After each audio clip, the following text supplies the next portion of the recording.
Okay, good afternoon, everyone. My name is Cesar Miguel Garcia Lopez. I am a bachelor's degree as a foreign language, now called as a emphasizing English student.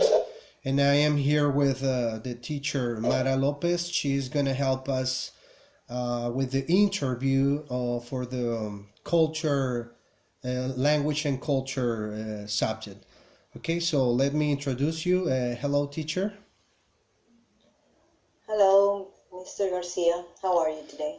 I'm fine. Thank you for helping us.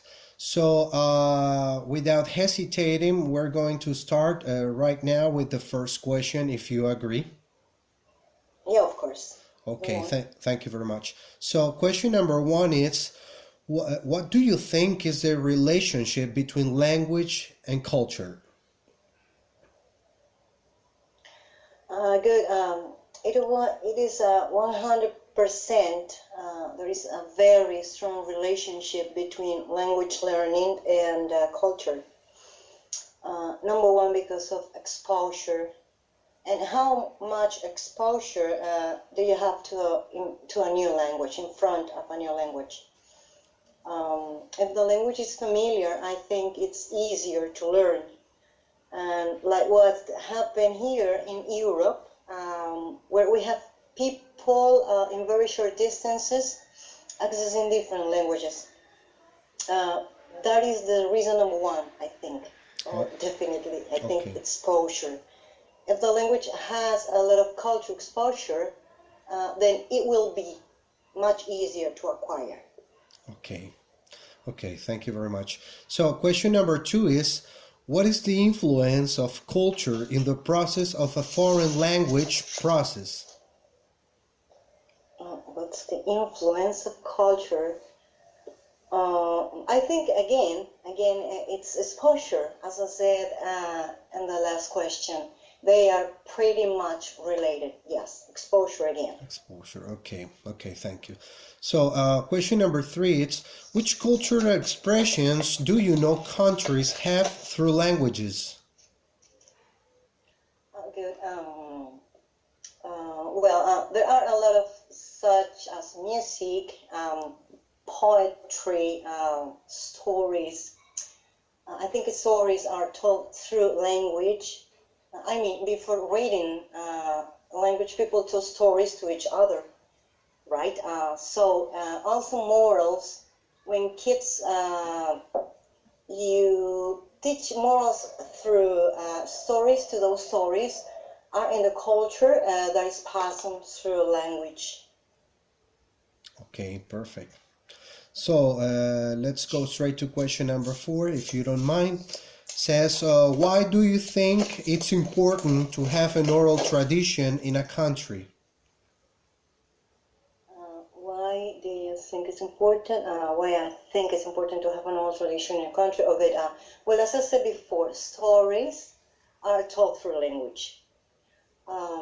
They are told most orally, and you sit around a campfire, for example, and you share stories between you and your partners, or you and your students. I don't know. You sit around the table, and you also share stories with your family. I mean, language was first oral, then written. So the oral narrative is the main and traditional way to pass knowledge through generations. Mhm. Okay. Okay, perfect. So that brings us to question number five, which is, what do you think? Do we teach language using culture, or do we teach culture by using language? um, I think we teach culture through language and the other way around too. Both are correct for me. I mean, when you are a kid, and you are learning culture, also the language at the same time. Then when you grow up and you already have a culture acquired, then you can learn language through the culture. You could ask, I want to go to France and immerse ourselves in culture to learn. the language, so we can use culture to learn language and language to learn about culture. It's in the same way. Okay. Thank you very much for your appreciation. And here is the last question. Do you take into account culture in the strategies you use in your English classes? Strategies. Okay. Yeah. Good. Well, yes, I definitely do it.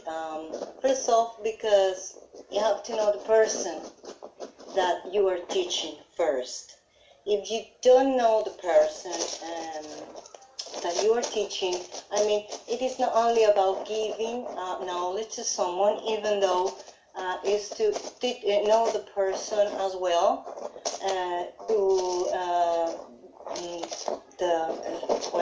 where it comes from, and so on. Well, organize my ideas. Okay. Where it comes from, information and so on, and you don't know, there is no teaching really, otherwise it's just information you're passing on.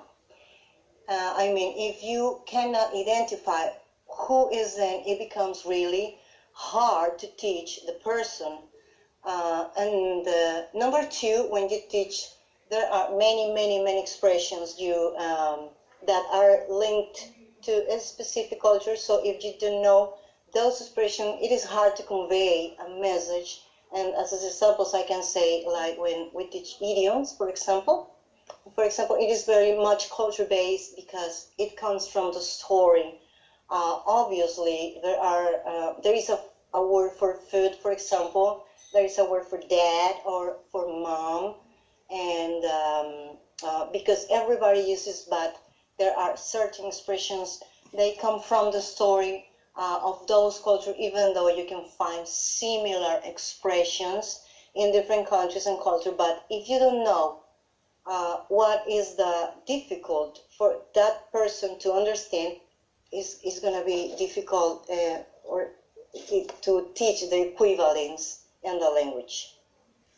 All right, teacher, that's it. Thank you very much for answering those questions. This is Cesar Miguel Garcia Lopez from UNED University, and this was the interview for Language and Culture. Thank you very much for your appreciation, and hope to see you someday. Bye-bye. Thank you, and I'm very glad to cooperate with you. Thank you so much, and bye.